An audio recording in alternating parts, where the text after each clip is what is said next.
త్రుటిలో తప్పిన పెను ప్రమాదం. రైతు అక్కలప్పకు చెందిన 30 గొర్రెలకు తప్పిన ప్రాణహాని.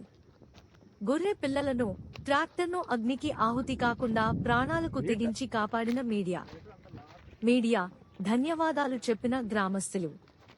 కమ్మదూరు మండలం కొత్తమిద్దల గ్రామ సమీపంలో గల తోటలో గుర్తు తెలియని దుండగులు నిప్పు పెట్టడంతో అటుగా టీడీపీ ప్రచారాన్ని కవర్ చేయడానికి వెళుతున్న మీడియా మిత్రులు ఎగిసిపడుతున్న మంటలను చూసి హుటాహుటిన మంటలను ఆర్పివేశారు. దాదాపు 40 గొర్రె పిల్లలు, ఒక ట్రాక్టర్ అగ్నికి ఆహుతి కాకుండా ప్రాణాలకు తెగించి కాపాడిన మీడియా వారి సాహసాన్ని గ్రామస్తులు కొనియాడారు. త్రుటిలో తప్పిన పెను ప్రమాదం. రైతు అక్కలప్పకు చెందిన 30 గొర్రెలకు తప్పిన ప్రాణహాని. గొర్రె పిల్లలను, ట్రాక్టర్ను అగ్నికి ఆహుతి కాకుండా ప్రాణాలకు తెగించి కాపాడిన మీడియా ధన్యవాదాలు చెప్పిన గ్రామస్తులు.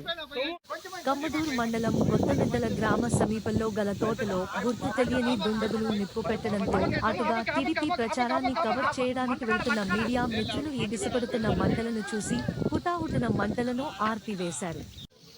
దాదాపు 40 గొర్రె పిల్లలు, ఒక ట్రాక్టర్ అగ్నికి ఆహుతి కాకుండా ప్రాణాలకు తెగించి కాపాడిన మీడియా వారి సాహస